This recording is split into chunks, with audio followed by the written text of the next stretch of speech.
Good morning, 8th grade. This is our lecture on 11.5. We'll start out with a joke.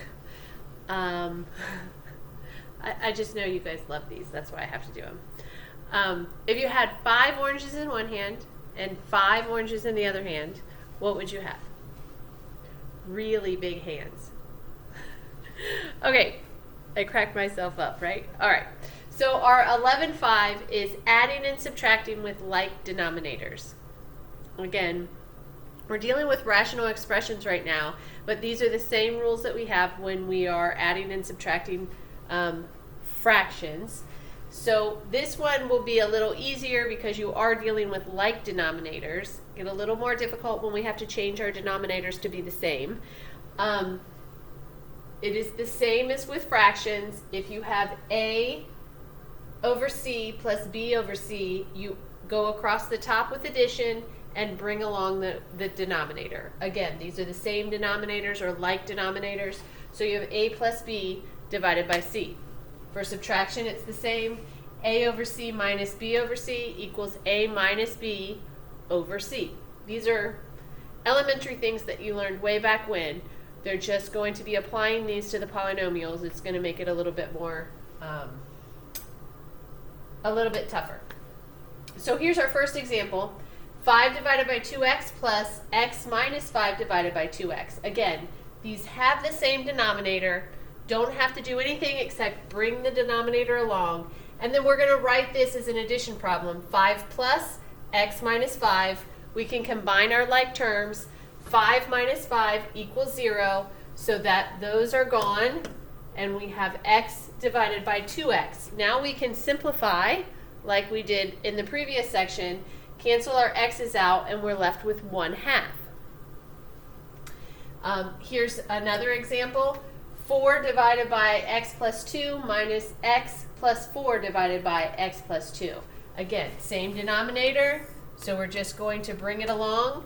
But now we have a subtraction. With that subtraction, we remember that we have to distribute that subtraction sign to everything that's behind it.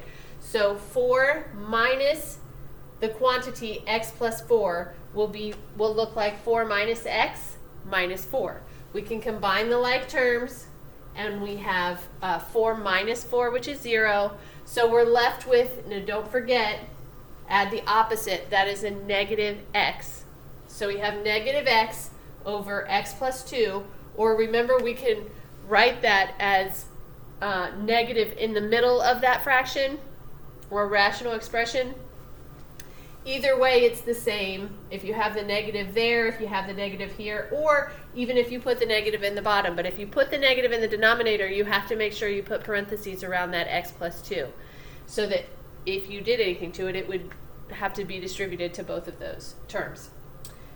Okay, next one, 4x divided by 3x squared minus x minus 2 minus x minus 2, 3 over 3x squared minus x minus 2. Again, same denominator, makes it easier for us. All we have to do is bring that denominator along, and then we're saying 4x minus the quantity x minus 2. So again, we have to distribute that sign, and it becomes 4x minus x plus 2, which then we can combine 4x minus x, because those are like terms, to have 3x minus 2. We're still just bringing that denominator along each time we change our numerator. But notice this can be factored. 3x squared minus x minus 2. We can factor to 3x plus 2 times the quantity x minus 1. Once we get there, we can see that those cancel, and we're left with 1 over x minus 1.